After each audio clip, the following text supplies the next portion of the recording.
Ariana Bennett knew something was wrong the moment she walked into the house and heard silence. Not normal silence. The kind of silence that felt guilty. Her heart began to pound as she closed the front door behind her, clutching the brown envelope tightly against her chest. Inside that envelope was everything she had worked for during the last 3 years. Her passport, her visa, her acceptance letter, her future. Ariana? Her father called weakly from the kitchen. She walked further into the house slowly, her sneakers squeaking softly against the old wooden floor. The smell of fried onions lingered in the air, but something else sat heavier in the room. Tension. Her stepmother Linda stood beside the sink with her arms folded tightly across her chest. She didn't look at Ariana. That alone made Ariana nervous. "Where's Chloe?" Ariana asked immediately. Linda shrugged. "How should I know?" Ariana frowned. That answer came too quickly, too carelessly. Her eyes moved toward the hallway, toward Chloe's room. Open. Her stomach tightened instantly. Chloe never left her room open. Never. Ariana dropped her bag near the couch and rushed down the hallway. Her pulse hammered louder with every step. "No," she whispered. The bedroom was half empty. Drawers pulled open. Closet nearly cleared out. Shoes gone. Makeup gone. Suitcase gone. Ariana froze. For a second, her brain refused to understand what her eyes were seeing. Then she looked down and saw it. Her brown document folder. Empty. Completely empty. The air disappeared from her lungs. No. Her hands started shaking violently as she grabbed the folder and searched through it again desperately. Nothing. No passport. No visa. No documents. Gone. Ariana. Her father's voice came from behind her softly. She turned sharply. "Where is she?" Harold Bennett looked exhausted already, like life had worn him down years ago. But right now, Ariana didn't care. "Where is Chloe?" she shouted this time. Linda finally appeared behind him. "Oh, please," Linda snapped. "Stop acting dramatic." Ariana stared at her in disbelief. "Dramatic?" Her voice cracked. "My passport is gone." Linda rolled her eyes. "Maybe you misplaced it." Ariana looked at her stepmother like she had lost her mind. "I kept it locked in this room." Linda folded her arms tighter. "Then maybe you should have been more careful." The rage that rose inside Ariana nearly scared her. For years she had stayed quiet in this house. For years. Ever since her mother died when she was 9 years old. She had learned how to survive by staying silent. Silent when Linda treated Chloe better. Silent when Chloe mocked her clothes. Silent when they made her feel unwanted in her own home. But this was different. "This was not an accident," Ariana said slowly. Linda looked away first. That told Ariana everything. "Oh my God." Her voice came out barely above a whisper. "You knew." Harold sighed heavily. "Ariana, you knew?" she screamed. Her father flinched, and that hurt more than anything else, because he looked ashamed, which meant yes, he knew. "When?" Ariana demanded. "When did she leave?" Nobody answered. Tears burned Ariana's eyes. "When did she leave?" she shouted again. "This morning," Harold admitted quietly. Ariana felt her knees weaken. "This morning?" she whispered. "And nobody called me?" Linda scoffed. "What were we supposed to do? Chase her to the airport?" Ariana stared at her stepmother in complete disbelief. "She stole my life." Linda's expression hardened immediately. "Oh please," she snapped. "Your life? You act like you're some special person because of one little program overseas." "It wasn't little to me." For the first time in years, Linda went quiet, because Ariana's voice broke.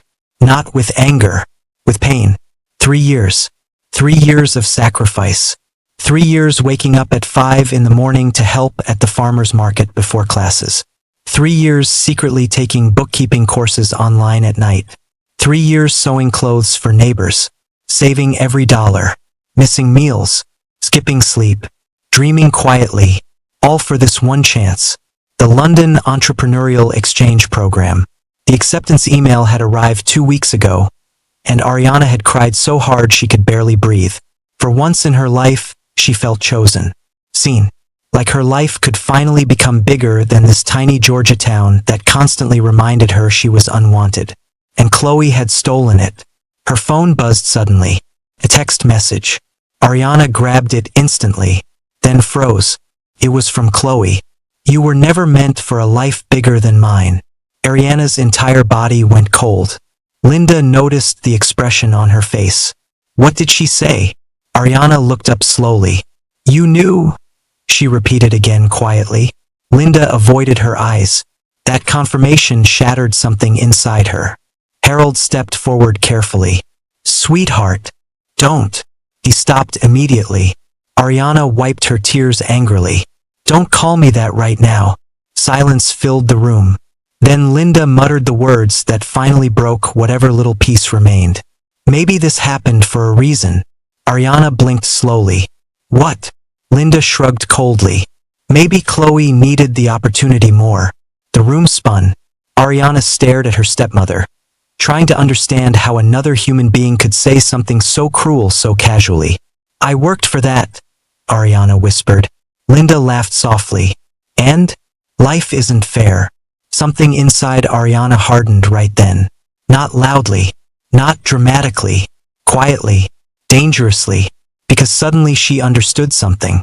Nobody in this house was ever going to choose her. Nobody here was coming to save her. Not her father. Not her family. Nobody. She looked around the small living room she had grown up in. The peeling paint. The old furniture. The place where she had spent years making herself smaller just to survive. Then she looked at her father one last time. You let her do this to me. Harold opened his mouth helplessly. Ariana, But there was no excuse good enough. Not anymore. That night, Ariana packed everything she owned into 2 bags. No one stopped her. Not even her father. That hurt the most. Rain poured heavily outside as she dragged her bags down the front steps. The cold wind slapped against her skin, soaking her hoodie within seconds. Still, she kept walking. She didn't know exactly where she was going, only that she couldn't stay there anymore. Behind her, the front door remained closed. No one came after her. No one called her back. And somehow, that silence told her everything she needed to know. 3 days later, the town already had its own version of the story. People whispered when Ariana walked past. She probably lost the documents herself. I heard the visa got rejected. Poor Chloe had to fix her mess. Ariana stopped going to the market after hearing that one. Humiliation sat heavy in her chest every single day. But humiliation didn't pay rent. So she kept moving. Atlanta became her escape. Not because she loved it, because it was the only place big enough for her to disappear inside. Her first apartment barely looked livable. Tiny, hot, cracked walls. But it was hers. And for the first time in years, nobody there hated her. One afternoon, exhausted from job hunting, Ariana noticed a small handwritten sign hanging outside a tailoring shop. Help wanted. She stared at it for a long moment, then walked inside. And without realizing it yet, that tiny decision was about to change her entire life. The bell above the tailoring shop door rang softly as Ariana stepped inside. Warm air wrapped around her instantly, carrying the scent of fabric, steam, and fresh coffee. The shop was small but alive. Sewing machines hummed steadily. Bright fabrics covered long wooden tables. Half-finished dresses hung neatly against the walls.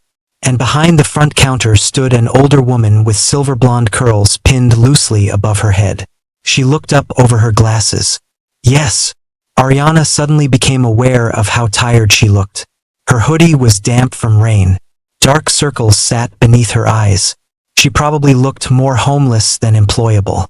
Still, she forced herself to speak. I saw the sign outside. The woman studied her carefully. You sew? A little.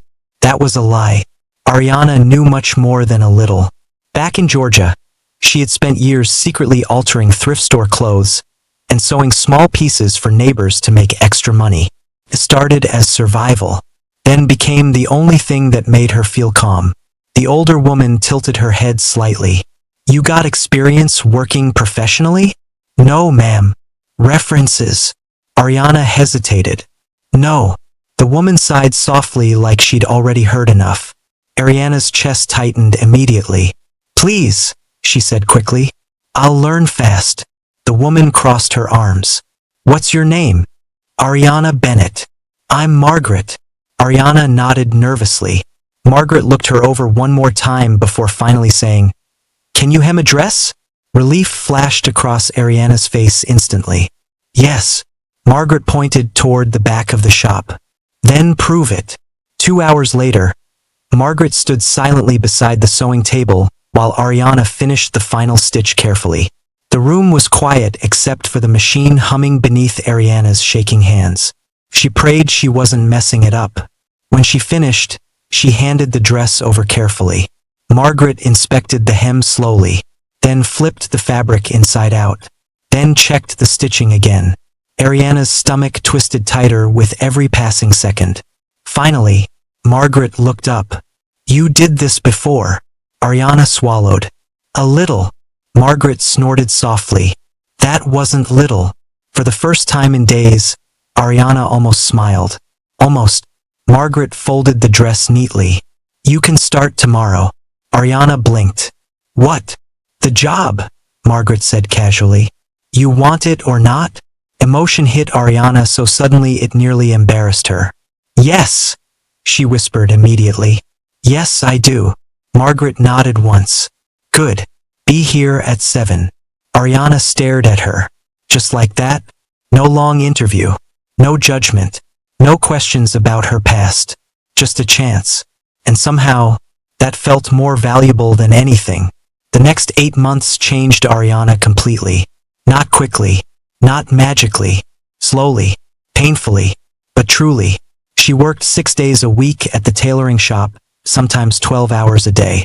At first she only handled repairs. Hemming pants. Fixing zippers. Adjusting sleeves. But Margaret watched everything quietly. And she noticed things. The precision in Ariana's stitching. The creativity in her designs. The way customers smiled after fittings with her. She's gifted. One regular client whispered one afternoon after Ariana redesigned an old wedding dress into something stunning. Margaret heard it. And after that, things changed. She started teaching Ariana the business itself. Fabric sourcing, measurements, pricing, custom design work. And Ariana absorbed everything like someone starving. Because for the first time in years, her future belonged to her again. Meanwhile, Chloe's social media told a completely different story. First, Ariana couldn't stop checking it. London cafes, designer clothes, luxury hotels, smiling selfies, captions about new beginnings. Each post felt like salt in a wound, especially because Ariana knew exactly whose future Chloe was living. But over time, something unexpected happened. The pain stopped controlling her. Not because she forgave Chloe, but because her own life slowly became fuller, busier, better. And one night, while closing the shop, Margaret spoke without looking up from her paperwork. You know, revenge isn't always loud. Ariana paused while folding fabric. What? Margaret glanced at her briefly. The best revenge is building a life nobody can take from you. The words stayed with Ariana for years. 5 years later, Ms. Bennett. Ariana looked up from her office desk. Her assistant smiled brightly. Your 2 o'clock client is here. Send her in. The assistant nodded and stepped away. Ariana leaned back slightly, exhaling softly. Sometimes she still couldn't believe this was her life now. Bennett Atelier sat in the center of downtown Atlanta. Elegant, modern, successful. Her designs had appeared in magazines. Local celebrities wore her work. She employed 12 people. And every inch of it came from her own hands. Not luck. Not pity. Hard work. The office door opened again. Then Ariana froze. Because the woman stepping inside looked painfully familiar. Older. Thinner. Exhausted. But familiar. Chloe. For a second, neither sister spoke. Chloe looked nothing like the confident girl from those old London photos anymore. The arrogance was gone. Life had stripped it away. Ariana, Chloe said quietly. Ariana stared at her calmly. What are you doing here? Chloe swallowed hard. I need help. Of course. Ariana almost laughed at the predictability of it. Instead, she folded her hands neatly on the desk. What kind of help? Chloe looked embarrassed just standing there. Things didn't work out overseas. Ariana said nothing. Chloe's eyes dropped to the floor. I lost my job 2 years ago, she admitted softly. Then my visa expired. Still silence. I came home last month. Home. That word felt strange now. Atlanta was home. Not Georgia. Not that house. Not those people. Chloe looked back up finally. Mom said you're doing really well.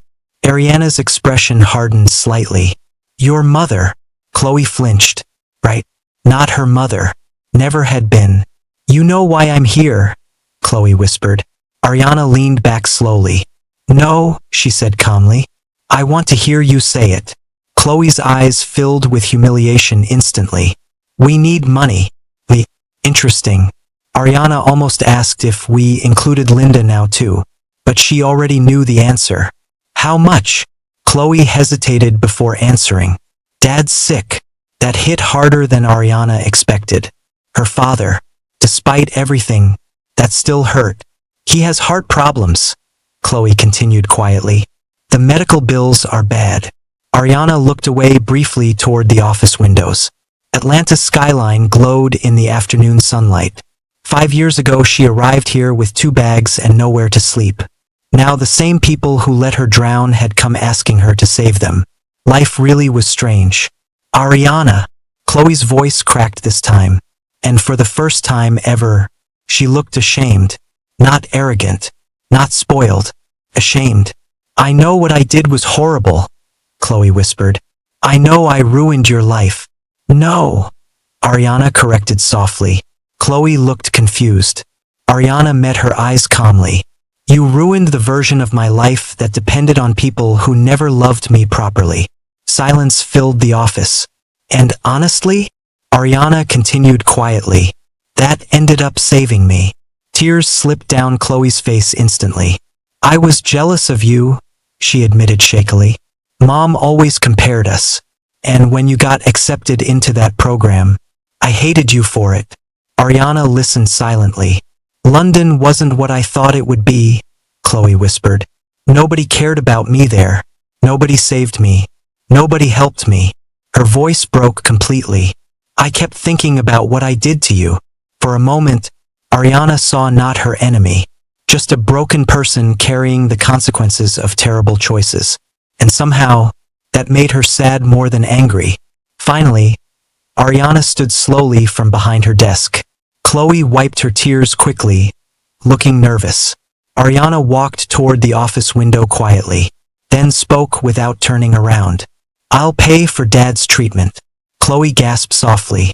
But listen carefully, Ariana continued firmly. This does not erase the past. Chloe nodded immediately through tears. I know. And Linda is never controlling anything in my life again. Another nod. Ariana finally turned back toward her. You stole my future once, she said calmly. You don't get another chance to do it.